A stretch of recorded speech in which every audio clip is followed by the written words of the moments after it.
The Tiny Podcast is a Better Manchester initiative. Visit www.bettermanchester.com/subscribe to learn more. When you subscribe to Better Manchester, you'll have full access to captivating featured stories, uplifting ideas, and helpful community updates. We hope you subscribe and join us in this next evolution of #BetterManchester. Connect on any device at any time to Better Manchester today. Better Manchester, connecting communities.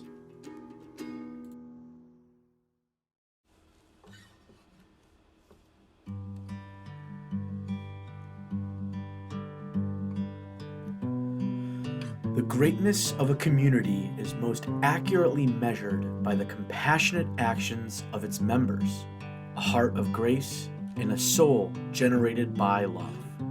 Coretta Scott King. Community is a word we use a lot. We say it when speaking of a group of people who share the same interests and goals. The sports community, the restaurant community. It can be labeled to any sect of interest or design. In Manchester, however, our community is all-encompassing, and there are people who are working to make sure that everyone feels that way. One of those people I had the pleasure of speaking with is Calvin Harris, one of the recreation supervisors here in Manchester's Department of Leisure, Family, and Recreation. As always, I'm your host, Ryan Ward, and welcome to the Tiny Podcast.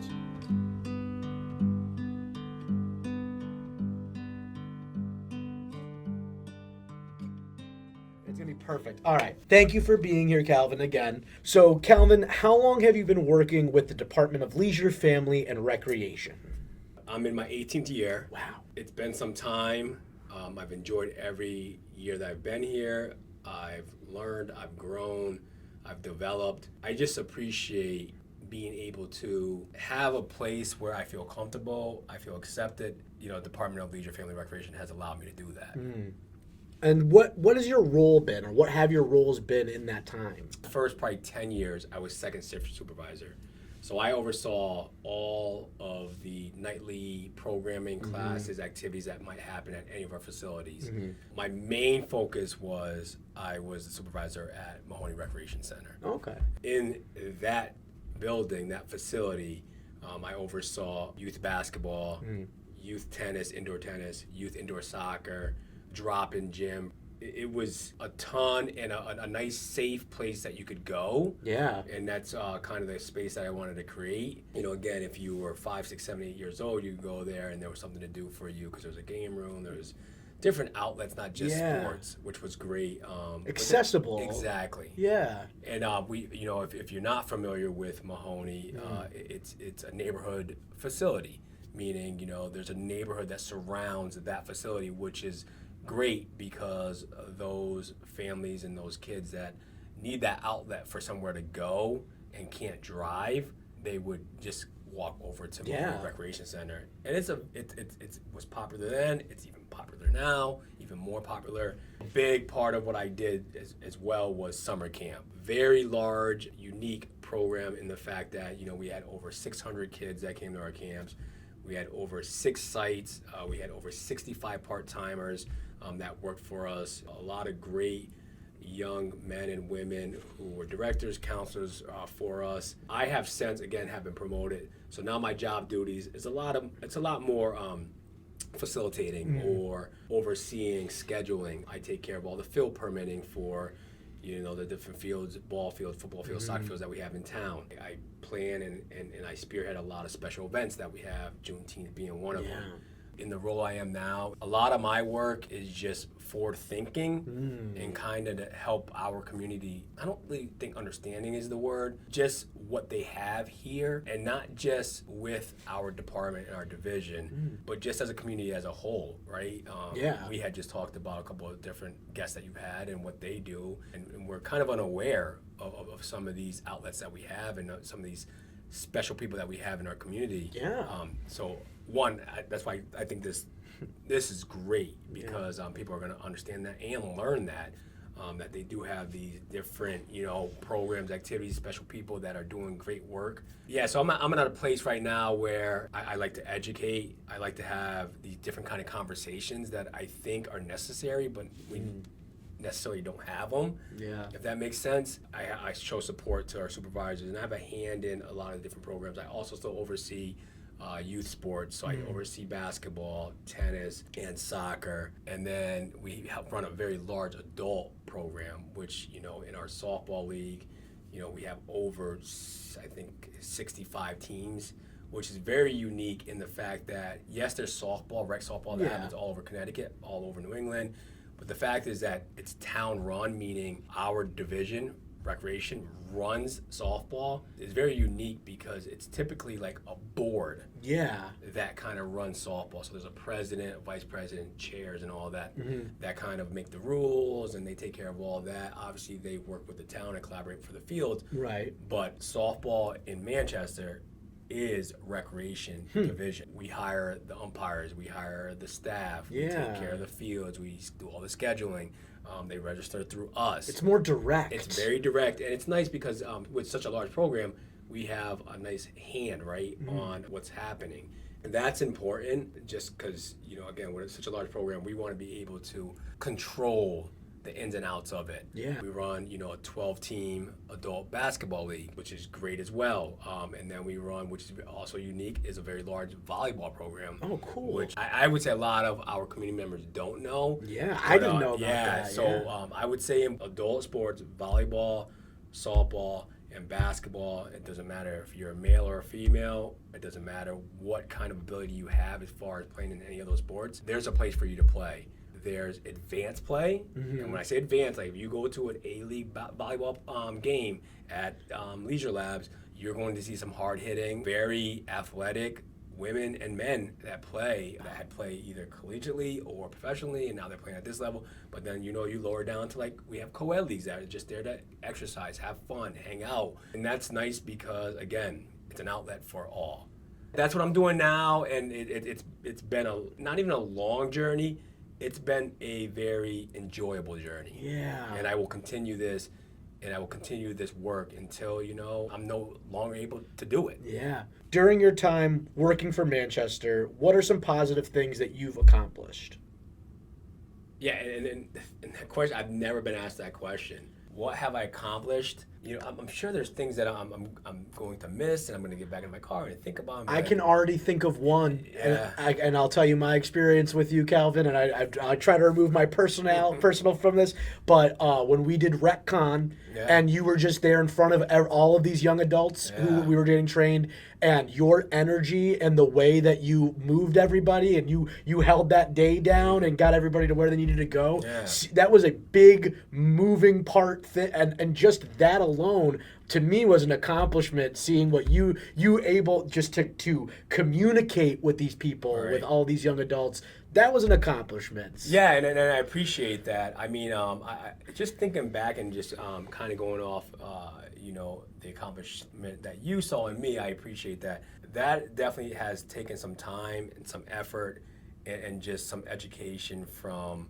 you know, and I'll just name a few that I've really looked up to in my time here, and that's, you know, Liz Tracy and Kathy McGuire and Rob Topliff and Scott Garman and Chris Silver, you know, just to name a few. But they have helped me grow and put me in a position where I do feel comfortable, and I feel like my place is in front of young adults, right? And I like.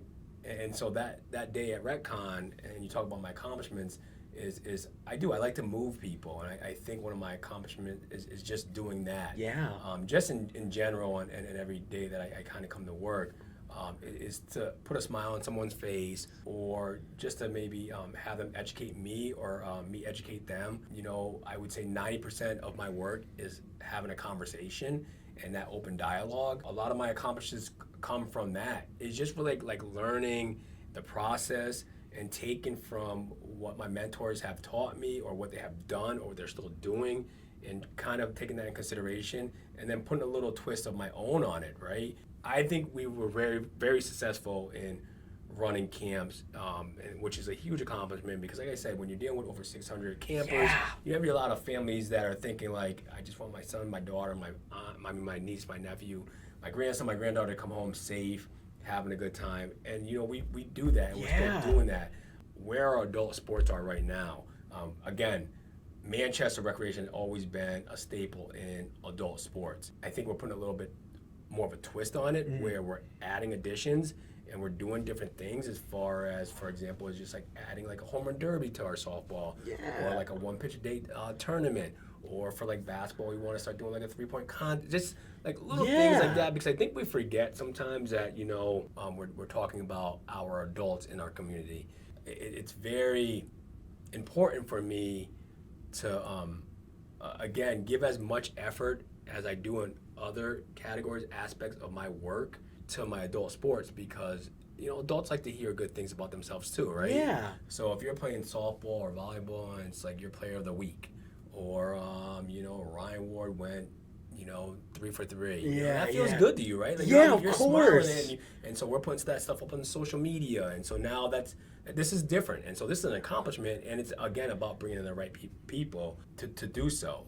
You know, our youth sports have always been strong, and they're continuing to be strong. And I'm very pleased and happy that we continue to put out a product in our youth sports where we get enough registration from our community where we don't have to go out and play different towns. Yeah. You know, everything's in house. So so that's very unique, and so that's an accomplishment in itself. Yeah. Is where, you know, in 2022, for rec, basketball, soccer, you know, we are still playing in house, meaning we're kids that are registering. They're playing against other kids that they know. They're not going to surrounding towns. They get to play right here, and parents appreciate that too, right? We're so busy in life; it's hard to get out and go different places. Yeah, I think, you know, other accomplishments are just having an understanding and believing in the work that I'm doing and the work that our department is doing. It's very easy on any given day to say, you know what, let me just throw my hands up and I'm good. I'm just going to kind of follow what everybody else is doing. Yeah. So, you know, I like to think of an accomplishment as kind of just keep going. Yeah. Fight the good fight. Yeah. You know? So it's tough, Ryan. When you ask me about accomplishments, You say it's tough, but you just gave me an entire list of things that not only you and the department have done, but the community is also participating in. It's sometimes difficult to see the accomplishments, right? But the list could continue to go on. There's another program. I'd love to learn more about the Oak C Together We Tea program. Is that correct? You are correct in saying that. Can you tell me just more about that and how it got started even? Yeah, so this is a program that is now in its second year. It's a 6-week program that happens on Wednesday evenings at the Manchester Country Club. And actually, I was brought in on this by Chris Silver because he was approached by 2 members of the Manchester Country Club. And again, I want to speak freely here because I feel like this is important because of our community and how successful we are being in the equity, diversity, and inclusion kind of realm.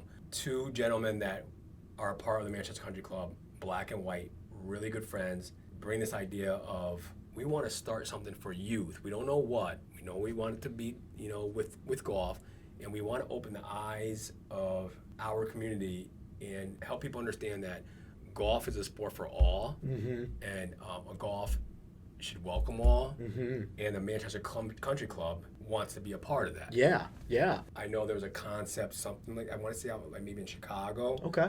The idea came from another program that was happening. Yeah, yeah. You know, and so when this idea came to Chris, you know, it was great because this team kind of formed very quickly, and before you knew it, you had about 6, 7 of us sitting around a table kind of figuring out what this program might look like. The program is catered to black and brown children and their families, but not limited. Okay, yeah. Okay, and I think that's important for people to understand that and know that yes, we are reaching out and our intentions are to bring black and brown families into this program. These are families that traditionally aren't accepted or haven't been access to to these, you know, to the country clubs, to golf, maybe don't know about golf. Right. Okay. So when you think, and I think that's important because when you think of golf, you know, and if you're black, white, you think of Tiger Woods. Yeah.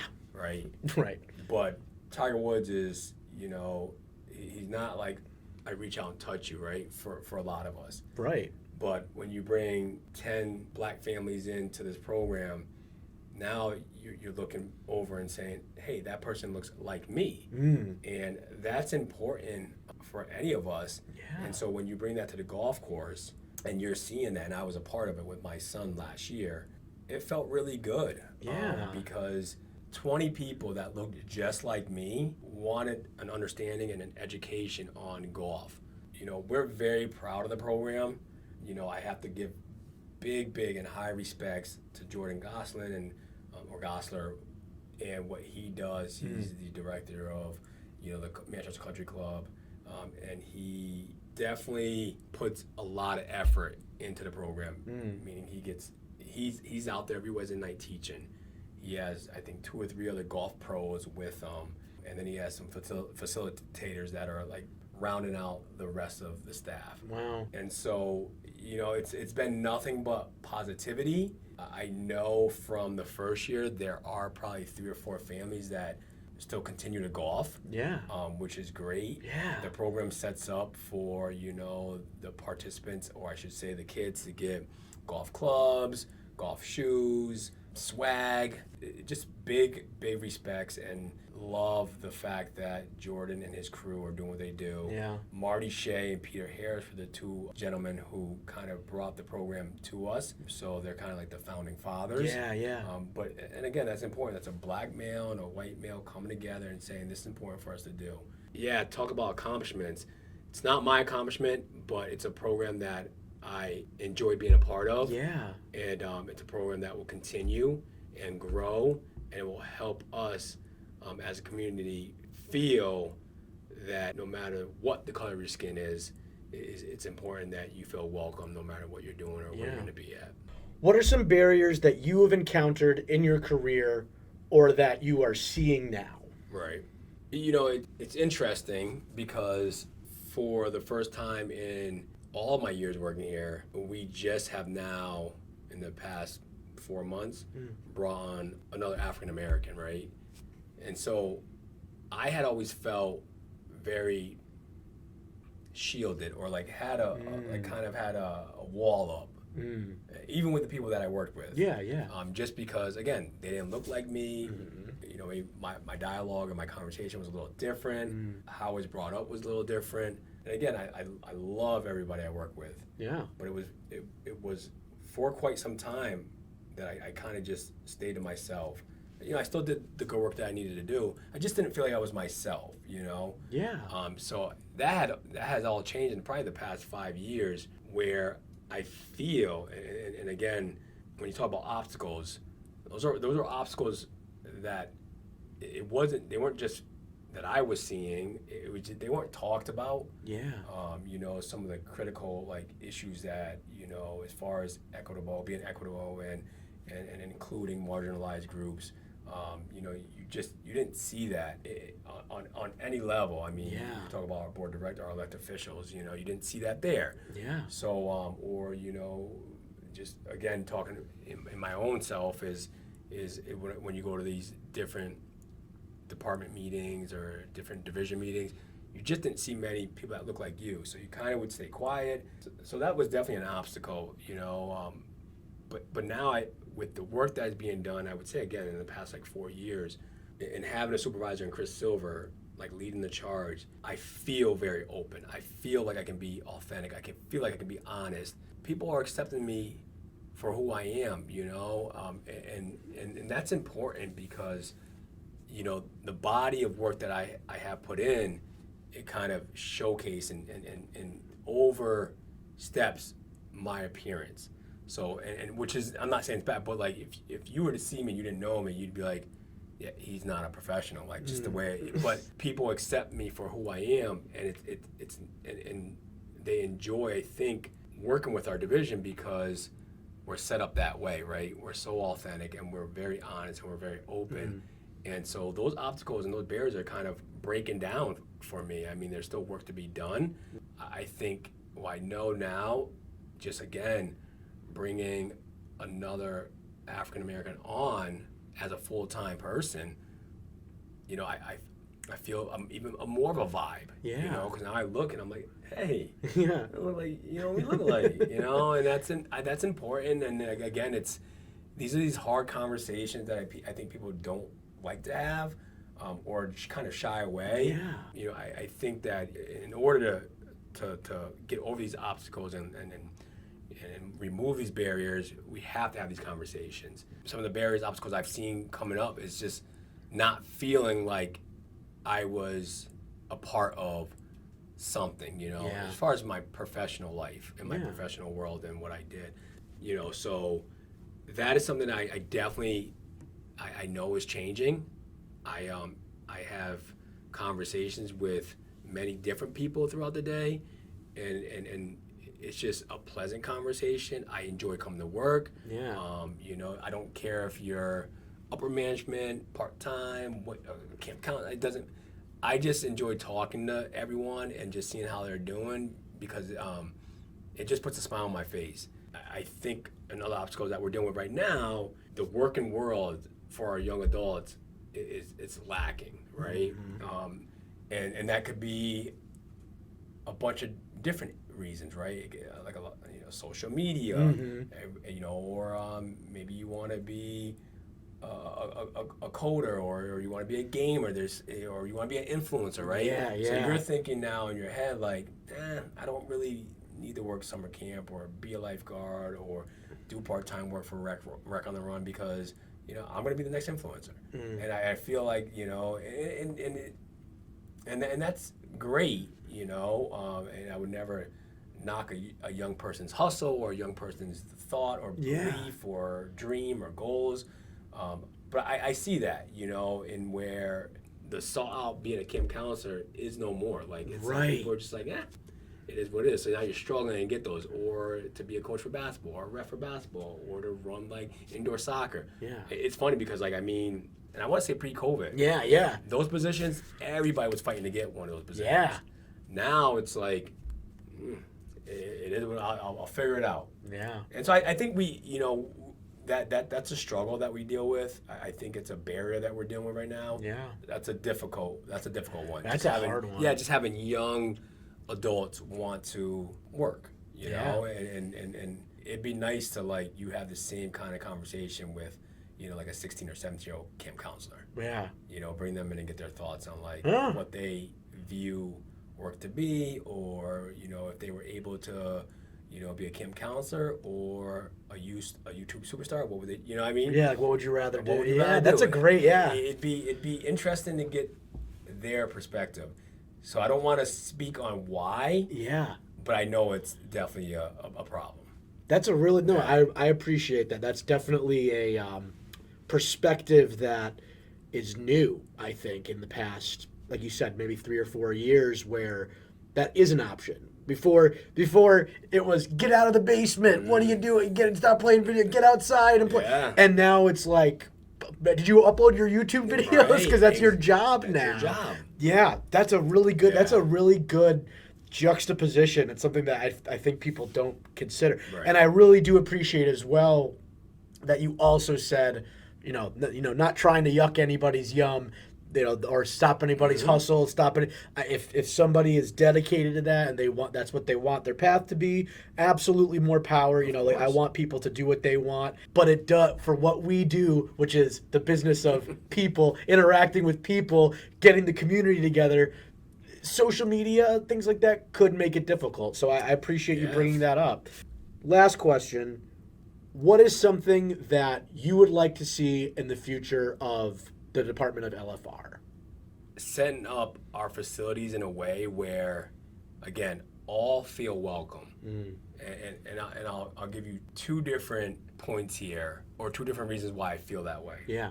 So the work that is being done over at Leisure Labs at Mahoney is a facility that's going to be set up for grassroots programming to happen, or grassroots organizations to meet and gather and have some space where they feel like it's theirs. There's these different labs that we have, rooms that are being set up for different kind of programming other than your sports.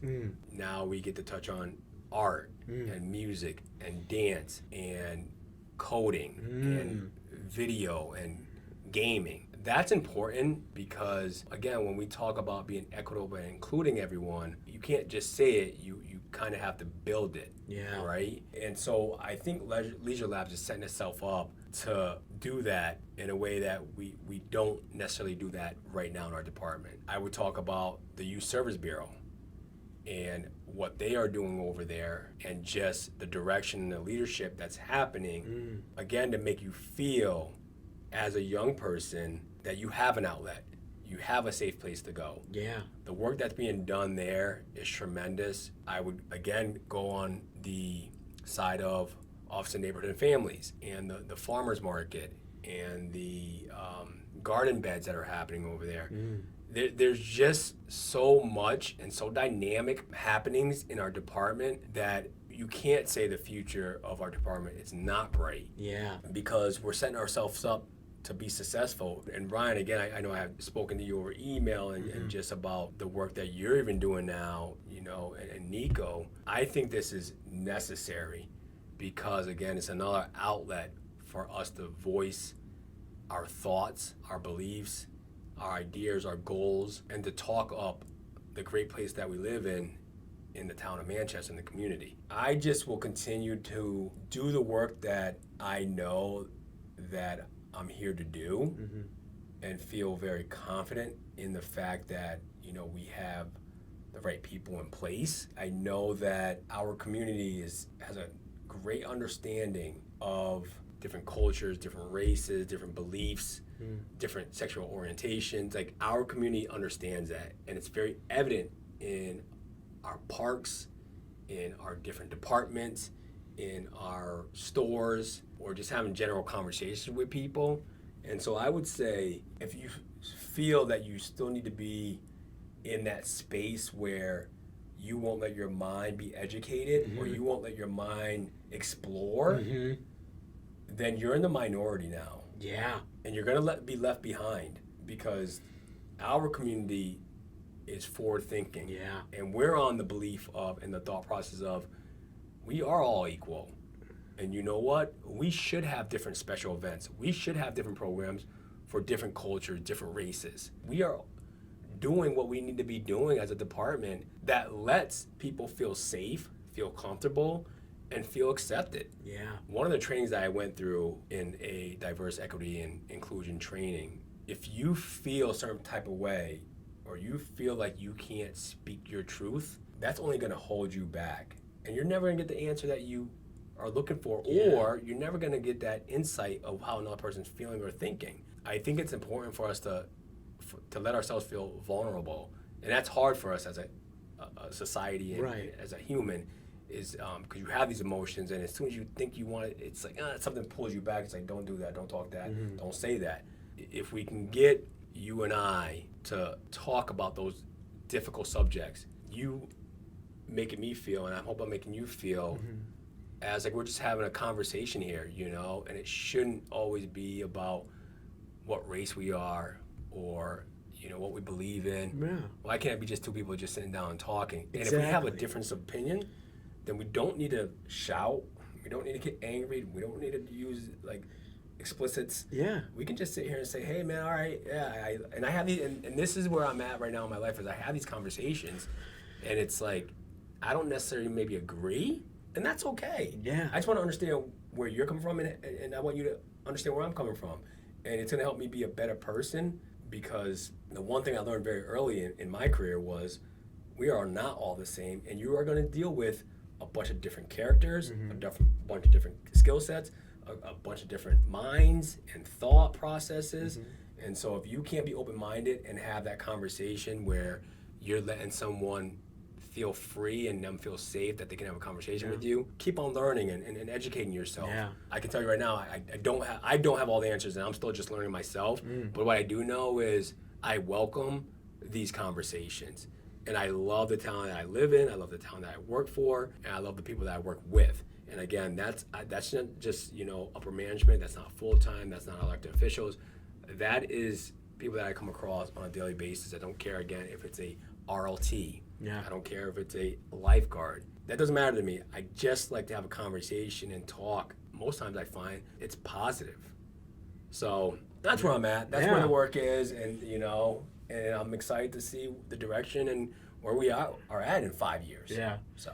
I just really appreciate all of your insight, Calvin. You've been somebody that I've looked up to within the community. All of the supervisors so far have been just, outstanding people who care and who want the community to know that they care and want the community to know that they're there for them. You guys and gals and people all push that narrative. You push a narrative of that. Come talk to me. We're open to our policy. We're here. Don't feel left out. Come sit at the table. Absolutely amazing. Is there anything else that you wanted to share? Anything else that you wanted to say before we wrapped up? Yeah, I mean, and you probably edit this out. if you don't get that special invite, I will call it, to sitting on this podcast, you have to come over and check out at least what they're doing over here, because again, big kudos to you and Nico. Like this, and I and Chris O'Brien, like, this is phenomenal, man. Like, this looks great. I love the fact that we have, again, in our own department, a place where, you can be unique, be yourself, and you can spread your wings and say, hey, there's conversations that have to be had, and you're letting us do that. So I appreciate that, Ryan. Thanks, Keep up the Calvin. good work, man. I appreciate that. That was a very nice thank you. I'm lucky. I feel very lucky to get to have these conversations. Honestly, connecting with people is something that is special to this town, and it's special to me. It's special to you. It's special to everyone that I've talked to, and that doesn't happen often. It doesn't happen often. Thank you. Thank you so much for being on here, Calvin. For real, this is a great conversation. I'm so excited to edit this episode. But that's going to do it for us, man. The Tiny Podcast is a production of Better Manchester, an initiative of the Town of Manchester in collaboration with the Department of Leisure, Family, and Recreation. For more information on the Tiny Podcast, visit manchesterct.gov. Thanks for listening, and until next time, this is Ryan Ward signing off.